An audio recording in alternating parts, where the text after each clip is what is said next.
ಹಾಸಿಗೆಯಲ್ಲಿ ನರಳಾಟ, ಮಾಜಿ ಗ್ರಾಮ ಪಂಚಾಯಿತಿ ಸದಸ್ಯನ ಗೋಳಾಟ.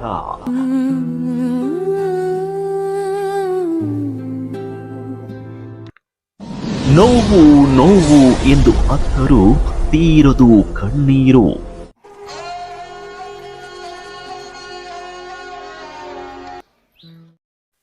ನಮಸ್ಕಾರ, ವಿಶೇಷ ಕಾರ್ಯಕ್ರಮಕ್ಕೆ ಸ್ವಾಗತ. ನಾನು ನವೀನ್ ಕಿಲಾರ್ಲಹಳ್ಳಿ. ಈ ಜೀವನವೇ ಒಂದು ವಿಸ್ಮಯ, ವಿಚಿತ್ರ. ಯಾಕೆಂದ್ರೆ ಇವತ್ತಿದ್ದ ಬದುಕು ನಾಳೆ ಇರೋದಿಲ್ಲ, ನಾಳೆ ಇದ್ದಿದ್ದ ಬದುಕು ನಾಡಿದ್ದಿರೋದಿಲ್ಲ. ಹೀಗೆ ದಿನದಿಂದ ದಿನಕ್ಕೆ ಬದಲಾವಣೆ ಕಡೆ ಸಾಗ್ತಾ ಹೋಗುತ್ತೆ. ಇಂತಹ ಜೀವನದಲ್ಲಿ ಅದೆಷ್ಟೋ ಏರಿಳಿತಗಳು, ದುಃಖ ದುಮ್ಮಾನಗಳು, ಸಮಸ್ಯೆಗಳು ಎದುರಾದ್ರೆ ಅದೆಷ್ಟೋ ಮಂದಿ ಈ ಜೀವನವೇ ಸಾಕು ಅಂತ ನಿರ್ಧಾರ ಮಾಡೋದನ್ನ ಕಂಡಿದ್ದೇವೆ. ಇನ್ನೊಂದಷ್ಟು ಮಂದಿ ಆ ಜೀವನದ ಸವಾಲುಗಳನ್ನ ಎದುರಿಸಿ ಬದುಕಿನ ಗುರಿಯನ್ನ ಮುಟ್ಟೋದನ್ನು ಕೂಡ ನಾವು ನೋಡಿದ್ದೇವೆ. ಒಮ್ಮೆ ಗ್ರಾಮ ಪಂಚಾಯಿತಿಯ ಸದಸ್ಯರಾಗಿದ್ದಂತ ವ್ಯಕ್ತಿ ಈ ನಿಜಕ್ಕೂ ಸಾಕಷ್ಟು ಜನರ ಅಹವಾಲುಗಳನ್ನ ಆಲಿಸಿದಂತವರು.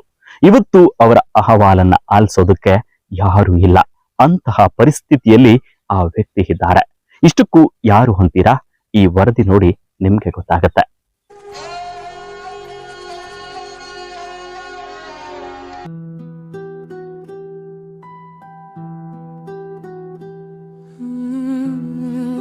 ಎಸ್ ವೀಕ್ಷಕರೇ, ಪಾವುಗಡ ತಾಲೂಕಿನ ಬ್ಯಾಡನೂರು ಕಾಲೋನಿಯಲ್ಲಿ ಮನ ಕಲುಕುವ ಮಾನವೀಯ ಕಥೆ ತಡವಾಗಿ ಬೆಳಕಿಗೆ ಬಂದಿದೆ. ಈ ಸುದ್ದಿ ನಿಮಗೆ ಸಾಮಾನ್ಯ ಅನಿಸಿದ್ರೂ ಈ ಕುಟುಂಬ ಮಾತ್ರ ದಿನನಿತ್ಯ ಕಣ್ಣೀರಲ್ಲೇ ಕೈ ತೊಳಿತಾ ಇದೆ. ಹೌದು, ಈ ದೃಶ್ಯದಲ್ಲಿ ಕಾಣುತ್ತಿರುವ ಹಾಸಿಗೆಯ ಮೇಲೆ ಒದ್ದಾಡುತ್ತಾ ಏದುಸಿರು ಬಿಡುತ್ತಿರುವ ವ್ಯಕ್ತಿ BK ನರಸಿಂಹಪ್ಪ. ವಯಸ್ಸು 60 ದಾಟಿದೆ. ಒಮ್ಮೆ ಇದೇ ಗ್ರಾಮದಲ್ಲಿ ಬ್ಯಾಡನೂರು ಗ್ರಾಮ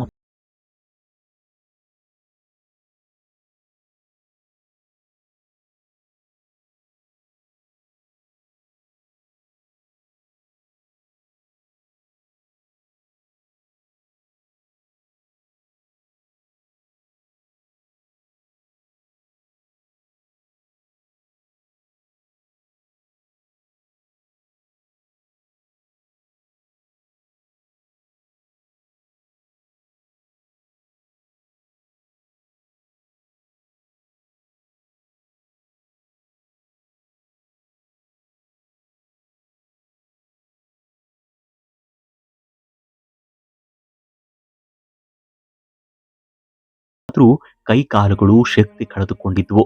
ಇಂದಿಗೆ ಸಂಪೂರ್ಣ ಹಾಸಿಗೆಯಲ್ಲೇ ಸಿಲುಕಿದ್ದಾರೆ. ಇಳಿ ವಯಸ್ಸಿನಲ್ಲಿ ನೆಮ್ಮದಿಯಾಗಿ ಇರಬೇಕಾದ ನರಸಿಂಹಪ್ಪ ಮೇಲೇಳಲು ಇಂದು ಯಾತನೆ ಅನುಭವಿಸುವ ಸ್ಥಿತಿ ಮಾತ್ರ ನಿಜಕ್ಕೂ ಎಂಥವರ ಮನಸ್ಸು ಕೂಡ ಕರಗದೆ ಇರದು.